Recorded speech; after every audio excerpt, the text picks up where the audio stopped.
system that's there to support and care for you, and in turn to support those that are closest to you, kids, spouse, family members, those who you are in regular contact with, those in your household in essence.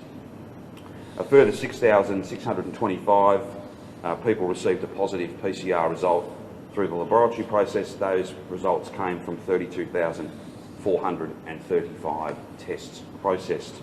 That's a new case tally for the day of 13,091, and that means we have 191,058 active cases across Victoria. 44,000 rapid tests, free rapid tests, were handed out across our state testing sites yesterday. So that number is quite steady, 40, 50, 60,000 a day. That's why we've ordered so many of these rapid tests, and it's why we're providing them free of charge for those who need a test but don't need a laboratory confirmed PCR test at our state clinics. Now today, beyond those numbers of the day, as important as they are, and that constant appeal to get a third dose where you're relevant, to get your kids vaccinated, they're very important messages. But for parents right across the state, we're just a little over a week away from the beginning of term one, and we know that parents are very keen to have a sense of how schools are going to operate, and today we're able to provide clarity about the very detailed arrangements that we've put in place, the planning, the hard work, the positive partnership, particularly with New South Wales, to have pretty much identical arrangements in their schools and ours. We think that there's some strength, not just for our respective states, but there's strength for the nation in having the two biggest states on essentially the same footing. I spoke with Dominic Perrottet this morning and thanked him for the partnership, and just acknowledged the amount of work that officials, James and his counterpart, myself and Dominic have done. It's really important, and you'll see, I hope, more of that. There's already been quite a lot of elements to that partnership, and I'm very grateful for it. Day one, term one is very important. We want to have our kids back in the classrooms. We want kinder back. We want as little disruption to childcare. And that is a federally funded system, but it's one that we have assumed some responsibility for the purposes of this COVID safety. The features of school returning will be twice weekly rapid antigen testing. That surveillance testing is all about detecting cases, not necessarily every case. That would be almost impossible given the amount of transmission that's in the community, but it's about finding as many cases as we can and shutting down those chains of transmission. So the logic goes like this. We have to get schools back. Once they come back, given how much Omicron is in the community, there will be cases. The testing, free, at home, rapid antigen testing, and the Deputy Premier will speak to these arrangements in more detail in a moment, means that we will find more of those cases than if we were not testing, and then we will be able, through isolation and support to those families, we'll be able to reduce, by cutting off chains of transmission, the inevitable extra cases that would come if we weren't doing that testing. Testing is both a function of Victorian public health advice, common sense, and also about providing some reassurance that we're doing everything we can to make our schools as safe as they can be, but open on day one of term one. You've heard the Deputy Premier speak many times about the more than 50,000 air purifiers that filters that we've been able to source. They will all be at the schools they're supposed to be at for day one of term one. That's very important. It's the biggest program of its kind, I think, anywhere in the country. We're first in with an order. It's been a massive task, but one that is very, very important. We've also put in place a detailed workforce plan. We know that there are going to be teachers who get this. There are going to be incredibly important support staff. It's not just teachers who provide education, it's a whole team of people. So we should never forget the support staff. They will finish up positive, some of them. So we've had to put in place arrangements, and the Deputy Premier can speak to a very detailed plan that sees more and more people available to teach. It may look a bit different. It will not necessarily be identical to what a pre-COVID day one, term one would look like, but because everyone's worked hard to plan, because everyone's passionate and committed to having our kids back at school and keeping them there as safe as we possibly can, then we will get through this initial period. These arrangements will apply for a 4-week period. They'll be reviewed at the end of that. That's a National Cabinet decision. The 4 weeks is relevant given the predicted peak of Omicron cases. So the 4-week arrangements will apply here and in New South Wales. They're the two most comparable states. I'll leave it to other First Ministers to make announcements about what they're doing in their schools, both primary, secondary, specialist schools, early childhood education and childcare. Deputy Premier can go through all of those issues, but I just want to confirm for every parent, for every student, for every teacher and every staff member, we're going to be back day one of term one. It may look a bit different, it will be challenging, but it's critically important that we have our students back in the classroom in as safe a situation as we can possibly build, so that they can get the education, the socialisation, all that experience that's so important to them. Victorian parents and Victorian students, Victorian teachers and staff have given a lot for the best of reasons over the last couple of years. I know that everybody in every school community will work very hard over these next few weeks and months to get off to the best start we possibly can. It'll be challenging. Not everything will go exactly as we had hoped. That's the nature of this virus. There's no response that's perfect. But through hard work and goodwill, I'm absolutely confident that we'll get our kids back and we'll keep them there and we'll keep them safe as we possibly can. I'll now ask just before I do, ask the Deputy Premier to speak to the details of what has been a power of work that's gone on these last few months to be ready for day one of term one. We're also mandating third doses for teachers and staff. We think that is incredibly important. It comes off the back of public health advice. Obviously, we've only got a portion of our primary school kids have been through the vaccination program. They've only had one dose. We know that this Omicron variant spreads so fast, and we know that based on common sense and logic, if we can get as many people third dose protected as possible, then that has a positive impact. Doherty modelling has also confirmed for us not only is third dose important, but surveillance testing plays a part, not in eliminating cases, not getting down to zero, but putting downward pressure on the number of positive cases, both at schools and in school communities and in the broader Victorian community. And what I think everyone watching and listening, every Victorian knows, the less cases we have, the less people will finish up in hospital. Now, the slight variance in this time with the virus, because of Omicron versus Delta versus the original strain, we're not seeing quite as many people in intensive care.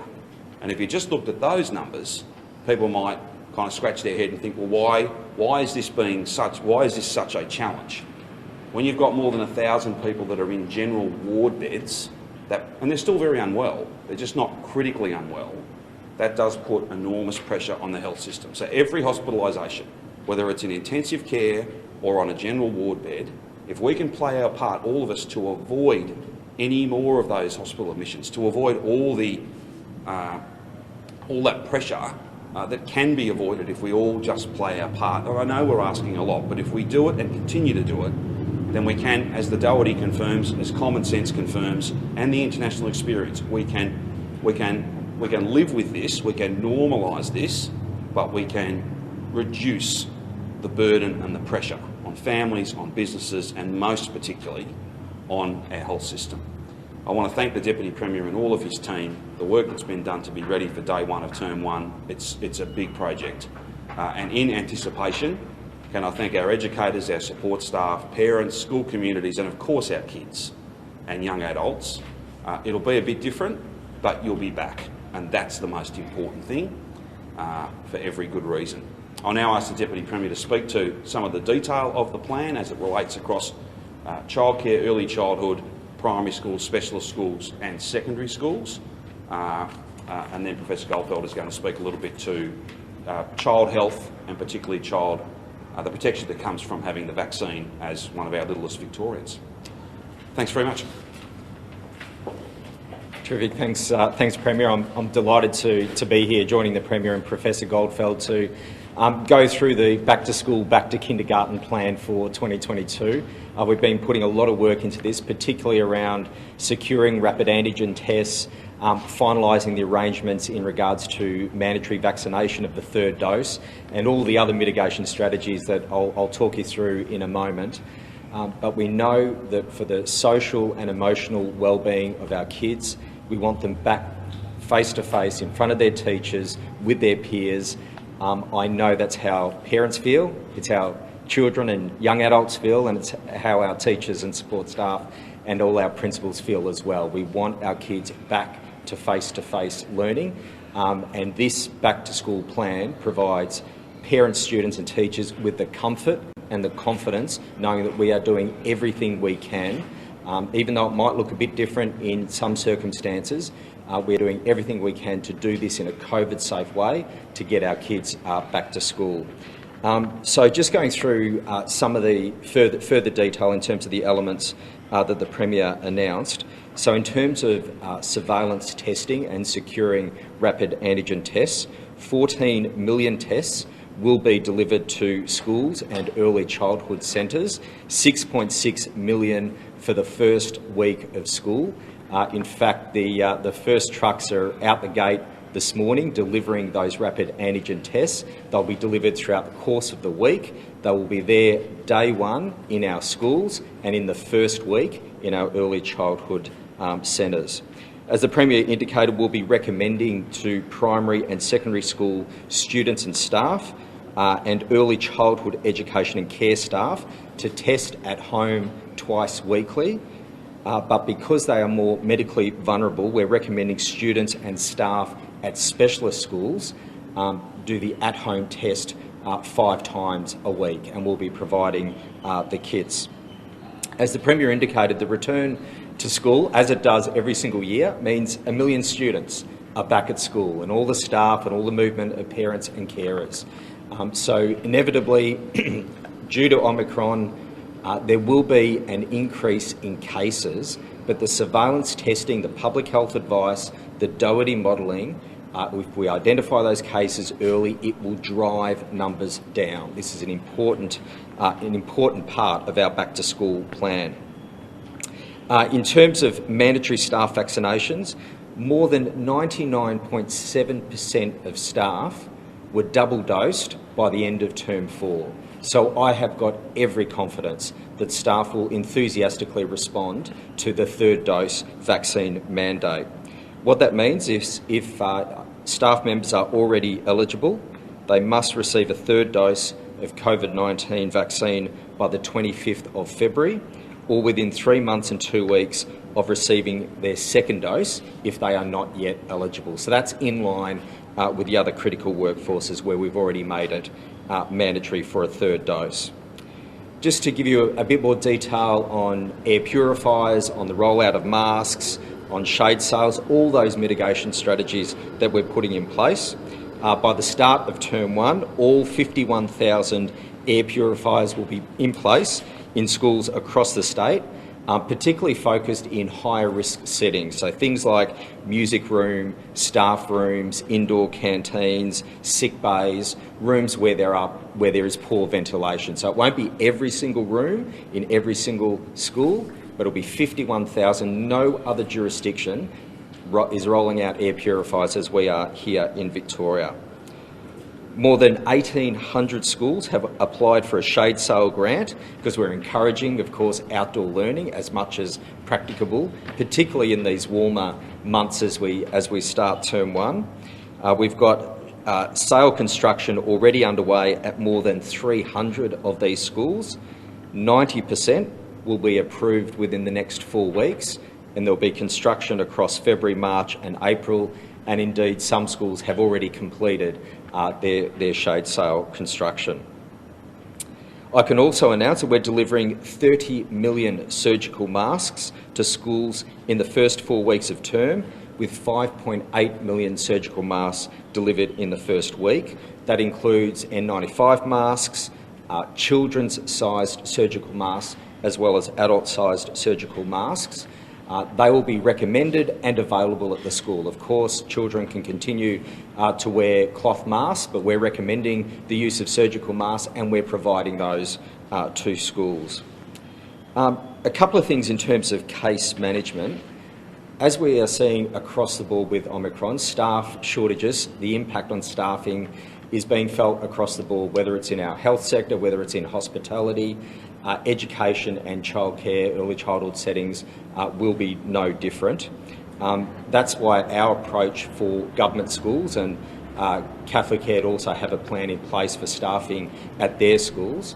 We'll have a tiered approach because it will vary from school to school. Some schools it might be only a handful of staff away at any time. Other schools it might be a significant staff who are away. and there'll be a tiered approach, firstly being dealt with internally at the school level, identifying their usual casual relief teachers, moving things around internally so they can keep the provision of education going on. But then as things get a little bit harder in some schools, Tier 2 and Tier 3, that might include for a very short period of time, so for a week, you might cohort a couple of classes. You might have the years 5 and 6 together in the gym for a week, for example. Where it's particularly difficult, we will have a pool of staff outside of a school ready and willing and able to support a school who are having staffing challenges. So that's the job opportunity pool, which we announced yesterday. Retired or inactive teachers, support staff members, admin staff, final year university students. We will have a pool of people ready, willing and able to support schools if they are having those challenges. In terms of how we approach positive cases within a school, where there is a positive case, schools and kindergartens will be required to inform staff, parents and carers. So this will be just like any other communicable disease. So if there's a positive case, that family would then ring up and let Department of Health know. They'll also let their school or kindergarten know, and then a message will go out to other parents and carers. There has been a positive case, look out for symptoms. So exactly the same approach as with any other communicable disease. I want to make this point really clearly. In line with the discussion, the principles at National Cabinet, schools are first to open and last to close. That means that remote learning is an absolute last resort as we go through all of those tiers if there are staff shortages. For the shortest period of time, only localised to a particular school. So schools are back to face-to-face learning, and that's where it will stay.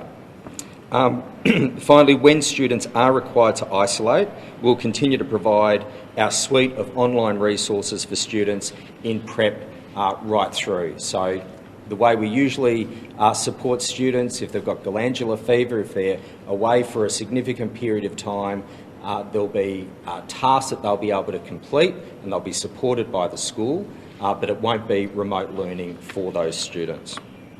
Finally, in terms of kids' vaccination, like the Premier, I want to thank everyone who has come forward.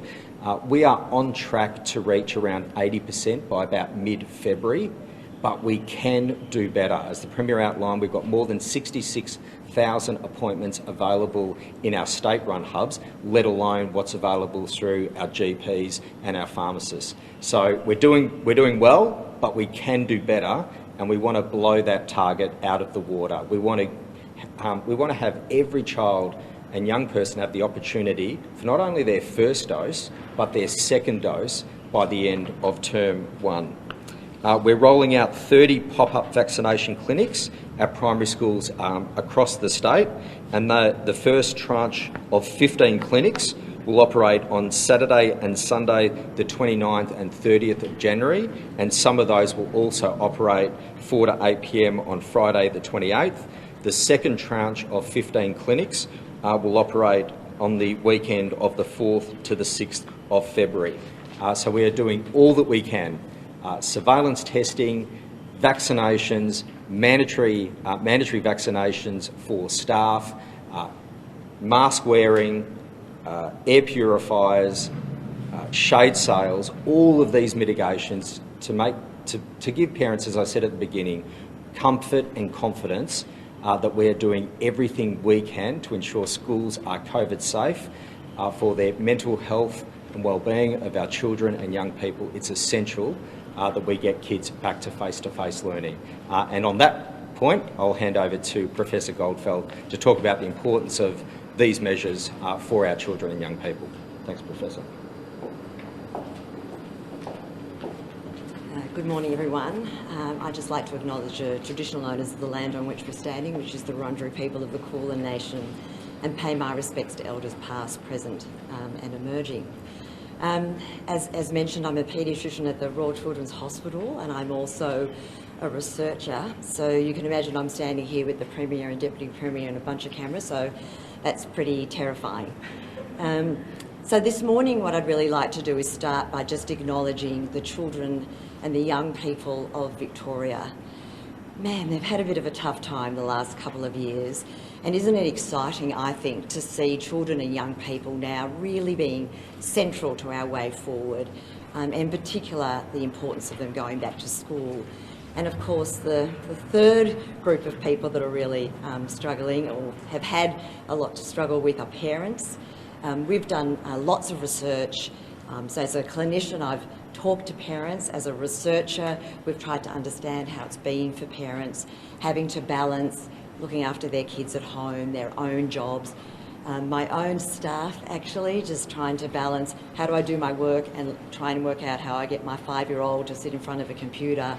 That's all been really, really tricky, and for a number of these kids for 2 years they really haven't, these young kids haven't really had a good run at school. So how exciting to think that it might be bumpy, but we will be going to school in term 1. And I think for those of you who can cast your mind back to term 4 and thinking about, that was pretty bumpy, getting back into schools, but how joyous it was for kids to be back in school, experiencing that face-to-face experience, not only for their learning, because I think we can all agree that's a really fundamental part of schools, but also for their social and emotional well-being and their mental health, because we know that their social and emotional well-being and mental health has suffered during the pandemic.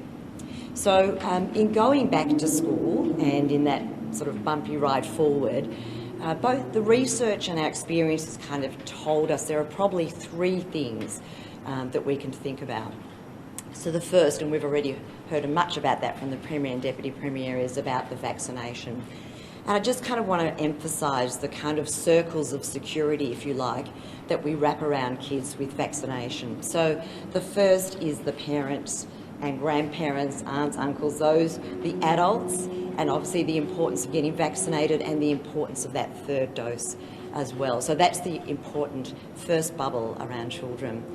The other bubble we've also heard about are our educators and staff in early childhood education and care and schools, and the importance of vaccination. Again, the first 2 doses and then the 3rd dose. Again, wrapping those bubbles around children. Our adolescents and young people, they've already stepped up, and just extraordinary, isn't it? This kind of stepping up and getting vaccinated. And now this last part of the bubble in the 5 to 11-year-olds. And again, you're already hearing they're stepping up. And the reason why we know it's important, because vaccinating those kids, our primary school age children, it's keeping them safe and preventing hospitalisation and severe disease. And that's what the vaccination is about. And it's just exciting and delightful to hear how many parents and children are kind of stepping up. And for the 5 to 11-year-olds, it's a bit scary going to a vaccination centre, rolling up your sleeve. There's lots of people, and parents have just been doing a great job, and as our healthcare providers, in helping them think through, how do I do this? How do I make it feel okay for kids to go and get vaccinated? Because, gee, it's a bit scary when you're little and you're going to these big centres and you're going to get your vaccine, and will it hurt? So I really, really shout out to all the parents who are doing that, and of course a shout out to our kids as well. So the vaccine really forms a centrepiece. But there are other things as well, and I think that layering, we've talked about the layered mitigation strategies in schools, are just so important, because we know that that sort of forms, again, that protective bubble around our kids. And in particular, I guess, for parents, as they do every year, getting kids ready for school, and particularly our foundation year children who are going for the first time. This year it's going to be a little bit different, isn't it? Because it's about, gosh, we're going to have to wear masks, and what does that mean, and can we get some fun ones, and do we want to do some practice about wearing masks, and it's going to all feel a bit different, and we're going to be outside a bit more, which in my view is probably a pretty good thing in terms of kids' experience a bit outdoors. And so it's going to feel a little bit different, and parents are probably feeling a little bit anxious, and that feels pretty normal really, and kids are feeling a bit anxious. They're hearing what's going on. A number of kids may well already have had COVID. So I think that preparation this year probably feels a bit more acute, and just getting ready for wearing masks and knowing that it's going to be a little bit bumpy. It's definitely not going to be perfect. So there's going to be really interesting times ahead. But I also think there's some low-tech things that parents can do that we've kind of really always done, but I guess COVID magnifies, which is if your child is sick, just don't send them to school. Anything, runny nose, cough, all those things that we know kids get. Sometimes they'll be COVID and sometimes they won't be. But I guess in other years we might have sent our kids. This year in particular, as we start school, if there are any symptoms, keep your kids at home. I think that's the really other important part of it. All the things that we can do, masks, all those other things in the schools that you've already heard about from the Premier and Deputy Premier. And then the final thing I just want to talk about is the mental health and well-being of our children and the importance of schools for children's mental health and well-being. And I guess up until now, with schools being on and off, and I can cite you plenty of statistics, but for many of you, you'll have lots of stories of children and their parents and adolescents and how tough it's been. So parking the statistics and just remembering those stories, the importance of school for children's mental health and well-being, and how important I think it will be going forward to actually measure that mental health and well-being so that schools and communities can really work out, okay, as we go through this bumpy ride into schools, as kids go back, as we get the benefits of the mental health and well-being of children and being at school, we also think about, okay, what are the opportunities for really reinforcing that within that extraordinary setting called schools and early childhood education and care that can really look after children's mental health and well-being as well as their development and their learning. So that's kind of the main things that I wanted to talk about today. I do think it's a really wonderful day when we can just plan and go ahead. I think probably for the first time during the pandemic where we know that children will go to school day one. And as a paediatrician, I can say I think that's a really exciting time for parents, even with all of the anxiety of kids going to school. And I do really recommend to parents, if at all possible, if you can get your primary school age child vaccinated before school, that will be a great thing. Thank you.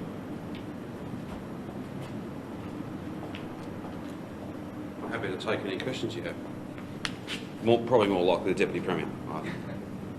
Do you think that we've passed the peak of the Omicron wave, or do you think that the return to school might make not at the end of it? Well, if you make a judgment that getting kids back into the classroom day one of term one is critically important, that means there will be cases that come from that. We've got literally hundreds of thousands of kids who will be mingling because they're back at school. That means households are connected where there's no connection now. But getting kids back into the classroom is absolutely central and so important. So then you put in place a series of strategies to try and minimise the number of cases, and where there are cases, to try and cut off those chains of transmission and to stop there being more cases. Doherty modelling, very pleasingly, supports the surveillance testing, supports these policy settings and acknowledges that it will put downward pressure on the number of cases. It will reduce the number of cases. We'll just have to wait and see. It's not for me to call time on its peak or not. There will obviously be cases that come from schools being back. It's about managing them. It's not about shutting schools indefinitely to avoid them. We are vaccinated now. We have what we need to prevent, in the vast majority of cases, really, really serious illness. To the point I made earlier, however, this variant from a transmission point of view gets past just 2 doses. It's even quite effective against 3, but 3 is still maintains that level of protection. That's the challenge we face. We're not about 0 cases. There will be more cases.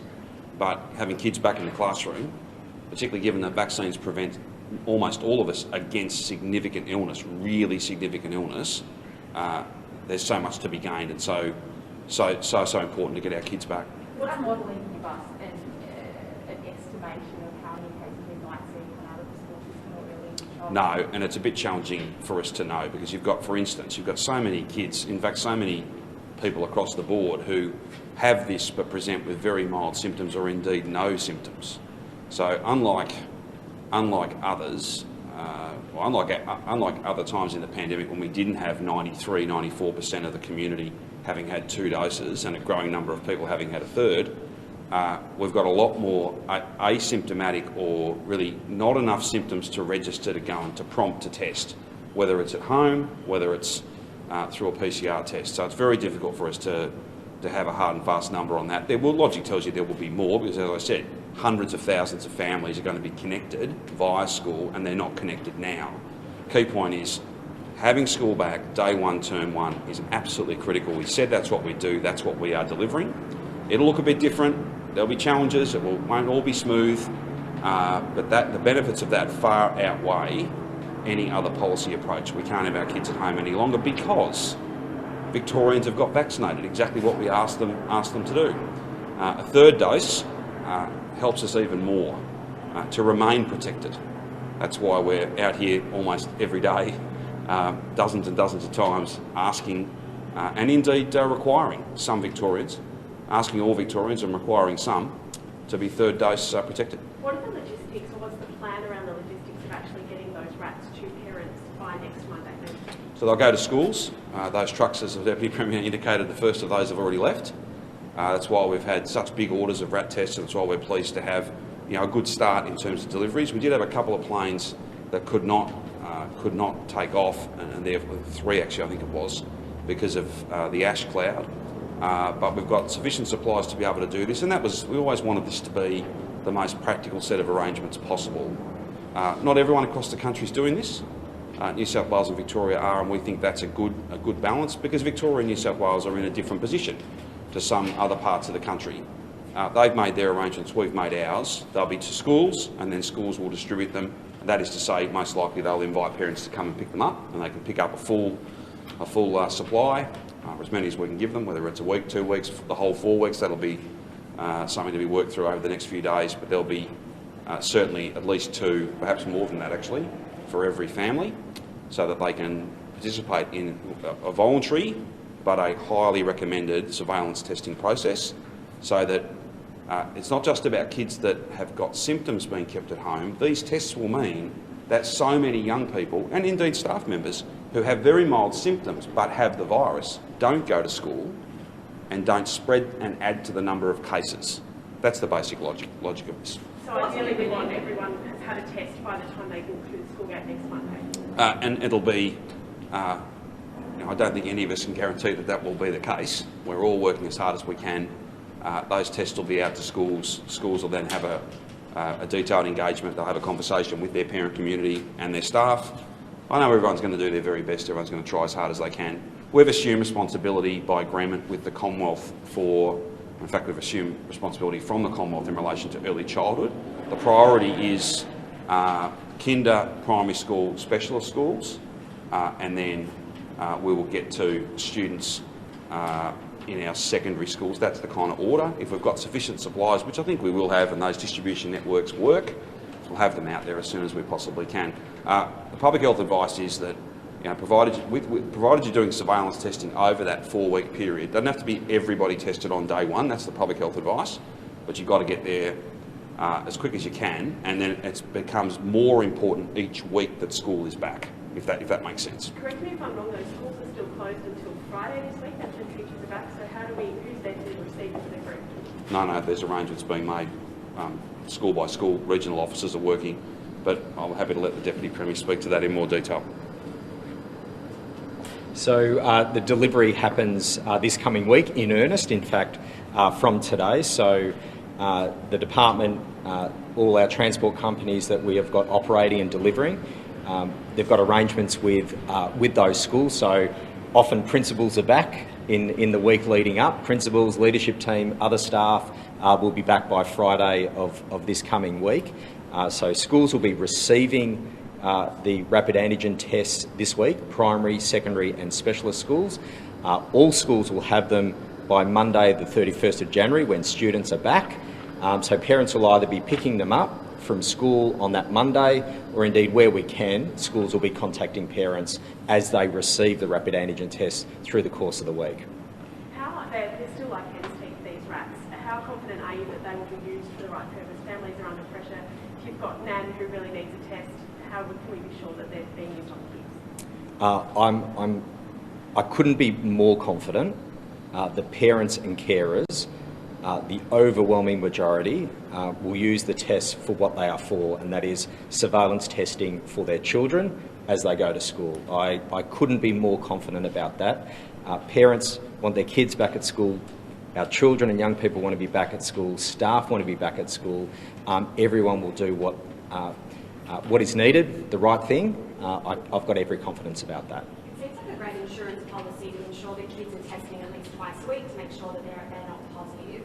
What happens when the 14 million rats runs out? I imagine there'll be a lot of Victorians at home who don't have kids in schools who are concerned that they may not be able to purchase a rat. Is the onus going to fall on families to then go out to pharmacies and buy them themselves for the kids to go to the classroom? So we've got all the rapid antigen tests that we need for the surveillance testing that we're committed to across primary, secondary, specialist schools and staff in early childhood settings. We've also got all the rapid antigen tests that we need for teachers who are primary close contacts but no symptoms, so they can come back to school as exempt critical workers by undertaking a rat test, a rapid antigen test every day for 5 days. So we've got all of the rapid antigen tests that we need to deliver on our back to school and back to kindergarten plan. There's a broader approach, as the Premier's indicated a number of times, in terms of the hundreds of millions of rapid antigen tests that we have got on order. And we are delivering as soon as we receive them. Sorry, so just to clarify, when you say you've got all the tests that you need, is that just for that first initial month? Yes, what we're announcing today is the 14 million rapid antigen tests that we need. It will be reviewed towards the end of the 4-week period. So this is a 4-week approach, as the Premier indicated, consistent with National Cabinet discussions. This is an approach as we're dealing with the Omicron variant, 4 weeks of term, and then it will be reviewed by Public Health and the government in terms of what we do next. And just what happens, will there be tests on site in the classroom? Say a child shows up to school and in the first few hours of lesson starts to show symptoms. Is there going to be the capability for teachers to test a student and then move their parents? What's the protocol if someone's sick in the classroom? Well, the protocol, if a child is sick at school, is straight to sick bay, straight contacting the parents, and then from there, a rapid antigen test, engaging with their doctor. So the usual approach for any child who is sick in a classroom, schools will contact the parent or carer straight away. And under this plan, what will be classified as a close contact? How broad is that brush? So the definition of primary close contact is household or household-like. So given that change to our broader settings across Victoria, the approach in schools and kindergartens will be in line with how we deal with any communicable disease. So if a child is positive, the requirement on the parent or carer is to notify Public Health and also to notify the child's school or kindergarten or childcare centre, and then the school will contact other parents and say, there's been a positive case, look out for symptoms. That's the way we approach any communicable disease, and that will be the approach for this year. So there'll be no, say a child turns positive on a Thursday and they've been at school Monday to Wednesday, that entire class isn't considered a close contact? No, so the arrangements are different. What we had through last year, the approach with primary close contacts was the school would identify all the close contacts of that child, the class, other activities that child might have been undertaking and engaging with other students and staff, and then contacting them. The approach is broader, given the change in settings statewide. The definition of primary close contact is now household or household-like. So for those reasons, the best approach, supported by Public Health, is that schools, early childhood settings, deal with this issue as they would with any other communicable disease, and that is notifying parents, look out for symptoms, and obviously the surveillance testing is so crucial. This is a suite of things, and they all support each other, whether it's air purifiers, the use of masks, shade sales, surveillance testing, support and information for parents. It's all working together to make sure our schools are as COVID safe as they can be. So you can essentially guarantee parents then that they're not going to end up having kids or entire classes home as close contacts anymore. That's a thing of the past. So where it may become challenging is in relation to staff, and we're seeing this across the board, and that's why we've got the support in place to minimise the impact as much as we can. But there will be certain schools, some schools might be just a few staff away, other schools will be significantly impacted by staff shortages over this short period of time. And that's why we'll be utilising casual relief teachers. We've got the job opportunity pool, so we're calling on retired teachers, inactive teachers, staff, admin staff, final year students. So there's a pool of staff that can be allocated to a particular school where there is a challenge. There may be a very last option, which is remote learning for a particular school for the shortest period possible. But in terms of lockdowns, remote learning, the commitment we gave to the people of Victoria was get vaccinated, and we can move on from broad-based lockdowns, broad-based remote learning in our schools. This is the new approach. Children back to face-to-face learning from day one, term one, and all of these mitigations and support in place, that schools where it may be a challenge over the next coming weeks and months, we've got the supports in place that they will be able to continue. Where do school camps stand under this plan? Are they any changes or next wave will go ahead? So in terms of school camps, excursions, sport competitions, music and the arts, all of those things can proceed. There will obviously be at all times a risk assessment at the school level. So for example, there might be a camp or an excursion for next week. The school may say, we've got some challenges with staff, let's wait for a week or two before we go on that camp.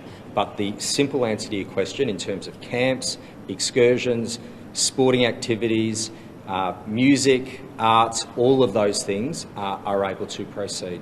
What about having parents and contractors on site? So parents and contractors can be on site. There's obviously the requirement for any visitor on site to be wearing a mask, but those activities as well can continue. And do contractors like occupational speech therapists, do they have to be triple vaxxed as well? There'll be a requirement for staff to be triple vax, so that would apply for any staff member who is working on site. How many teachers has the state lost as a result of the vaccine mandate? Look, not many at all. As I said in my opening comments, as at the end of term 4 last year, 99.7% of eligible staff were double dosed. So there is a very, very small number of staff members who have not been double dosed, but the overwhelming majority of staff are supportive of vaccines, understand the importance for themselves, for their family, as well as their kids and colleagues at school. Can you just provide a reminder to parents what the mask rules are for kids in the classroom? Yep, so the mask rules remain as they were for term 4. So students from grade 3 and above will be required to wear a mask indoors. Staff are required to wear a mask other than when they are communicating or teaching in front of a classroom, in fact, where a mask may impede their ability to teach, but they could choose to continue to wear a mask. So the mask wearing arrangements are the same as term 4. For grade 3 and above, it's a requirement. For Prep 1-2, it's recommended, but we obviously understand the common sense challenge of the very little ones wearing a mask. There's still a lot of COVID anxiety out there where families are not going out and doing school holiday activities, things like that. They're essentially self-isolating, putting in place their own lockdown. How significant do you think that will be when it comes to not sending kids back to school? Have you been given a gauge at all of what principals are expecting? Look, we'll see when class resumes, when students go back. The overwhelming feedback I've had from speaking with the profession, principal peak bodies, friends and family who are educators or parents of children at school, Almost everyone I speak to is extremely keen to start school on time on the 31st of January. Excuse me. There's also a completely understandable concern. Parents are worried. Of course they are. And that's why we put so much work in this back to school and back to kindergarten plan, put all these mitigations in place. 51,000 air purifiers to schools across Victoria. No other jurisdiction is doing that. All of these things are being put in place to give parents and carers confidence that schools are COVID-safe environments. Will we find positive cases? Of course we will, with surveillance testing. But the public health advice, the Doherty modelling, is that this will drive numbers down. Will those kids be offered any support to be learning from home if parents do make the call to not send them back? So there won't be the provision of remote learning for any child who is ill, just as they would if it was any other kind of illness. If they're at home because of COVID, either they're COVID positive or they're a household contact, then there'll be learning materials and activities that schools will provide for those children. But for all other kids, school is back, and the requirement is that children are back at school.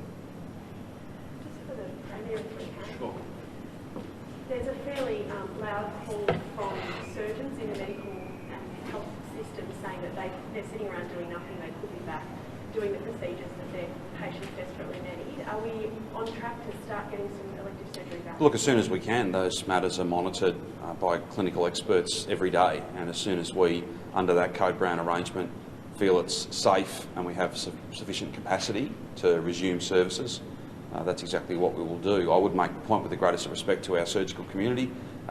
They do one part of the work. They've got to be supported by teams of people. It's very rare that there would be just a surgeon providing care to a patient. There is, even on day procedure work, there are other members of the team, and those other members of the team, as well as surgeons as well, are in very high need at the moment, and we're deploying people in all sorts of different ways, safely of course, but we have significant pressure in the system. And that's principally because thousands and thousands of staff have had to make that phone call to say to their supervisor, I've got it, I can't come in, or I've got to stay at home to look after a child who's not well, or all of those COVID reality. And when you have thousands of people who can't report to work, that puts pressure on the system. And then you have to prioritise, as every parent, as every patient would want if they thought about it. I know they do. Even for a moment, you want the sickest patients getting treated quickest, and that's exactly what these settings are all about. But they're under constant review, and if we all go and get our third dose, if we get our kids vaccinated, if we isolate when we are required to, then we'll have those services resume as fast as we possibly can. So yes, they're under constant review, and we'll have those services back and those patients getting the care they need as soon as we possibly can. What about the other restrictions we have in place? There are very few.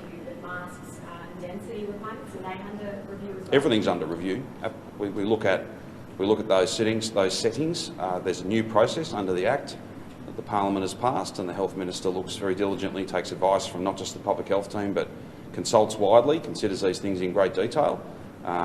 That's to make orders, and of course they have to be renewed, and they're under constant review. We're always looking at whether they're relevant, and as soon as they're not needed, as soon as the circumstances don't dictate that they are making a difference, then they won't be there. There's very few rules on at the moment, and the moment we can relax them further, we will. But again, that'll be based on advice and common sense and just what the virus is doing out there. Dance floors are one of the few things that are banned at the moment, but overnight certainly there's lots of vision of very packed dance floors across Melbourne. How much a priority is enforcement of the restrictions? Will police be issuing fines? Well, there's a significant enforcement effort. Cabinet received a very detailed update on enforcement just on Friday. So there's significant enforcement activity, and again, I know and understand that what I hope is that people do their level best to follow these rules. They're there for a reason. There's very few of them. But if you own a venue, if you're operating a venue where the current rules mean that that sort of activity is not allowed, and it happens, and you haven't taken all reasonable steps to stop that happening, then you are eligible to be fined. We don't want to be issuing fines. We don't want to be making things any more difficult than they already are. But we have to acknowledge that more cases makes everything more difficult too. That's why there's rules. If you want some specifics, I'm happy to come back to you on just how much enforcement activity has been going on in different sectors. I don't know we'll be able to get right down to sort of a dance floor breakdown, but we can give you as much information as possible. On the tennis, Craig Tiley spoke this morning. He said forever changing conditions will blame for the Novak Djokovic saga, including miscommunication, complexity and contradictions. Would you agree with his take on what Mr. Look, I'm not doubting that you faithfully quoted him, but it's not my practice to speak on comments that I haven't read. I haven't seen those comments. At the end of the day, my position is very clear. You want to come here, get vaccinated. It's pretty simple. Rafa had it right. Could all have been avoided if he just got vaccinated. And that fellow might think he's bigger than the tournament. He's not. That's why the tournament's happening without him. And it's a great success. And to Mr. Tiley and all of his team, I wish them well as they enter the second week. This is a major event. It's the biggest thing in tennis in the first quarter of every year. Melbourne, London, New York and Paris. We're connected by some things. One of them is tennis, Grand Slam tennis. This event's much bigger than any one person. There was one person who thought differently. He's not in the country, and the tournament's happening. That's fantastic. Craig Tiley did say this morning before Novak Djokovic would be back next year. That's entirely a matter for him. Do you hope he comes back next year? I want the best field possible always, but not if it compromises safety. I've seen a bit of stuff, a bit of mischief from some other people who've got time to make mischief. That I somehow wanted him here to play. It was some burning ambition. Really? Come on. I don't reckon too many people have been out there pushing getting vaccinated more than I have. I'm proud of it. The science says these vaccines are free, they work, and I can tell you they're free and they're available. Please go and get vaccinated. Get your third dose, get your kids vaccinated. There's literally hundreds of thousands of appointments available. It'll keep you safe, it'll keep your family safe, and it will take the pressure off those we all rely on. Nurses, ambos, doctors, the whole health team. Less cases from more people being vaccinated means less people in hospital and less pressure on those heroes in our hospital system. Just one quick question on vaccination. Sure. Can you give us an update on whether or not the third dose will be mandated for people to visit restaurants, pubs, cafes, and like retail stores? The National Immunisation Registry is that data is visible to us. But there's not yet been a decision from ATAGI. I think it's very close, and National Cabinet I think will confirm it, that this is not 2 plus an optional, it's 3 to be fully vaccinated. But out of respect for that process and the fact that it is a national process, I think that will happen soon. The data is so compelling that it's not 2 and an optional, it's 3. It's a 3-dose project. Once that is formalised at a national level, well then we can obviously fold that into the vaccinated economy and the way it works now. Again, in the interest of safety, in the interest of less cases rather than more, in the interest of less people in hospital, and hopefully me being here every day speaking about less, not more tragedy. Those 14 families, we send our best wishes to them and so many others. The vast majority of people, as you would have seen today, some data that we've released, the vast majority of people who are critically ill in hospital do not have 3 doses. That has been the story of this pandemic. If you are unvaccinated, if you are not protected by a free and effective COVID-19 vaccine, then you are at a massively increased likelihood, you're much more likely to finish up in hospital very, very ill. It's undeniable. It's just undeniable. The science is clear. Please, for every good reason, get vaccinated. And even if you haven't had a first dose, they are available. First, second and heaps of third doses. It's not too late to play your part in keeping not just yourself safe, but the people you love and everybody. Get vaccinated. It is so, so important. Can I just quickly ask Professor Goldfeld a question? Good. Any more for me? Thanks, Excellent. Sharon. Professor, over to you.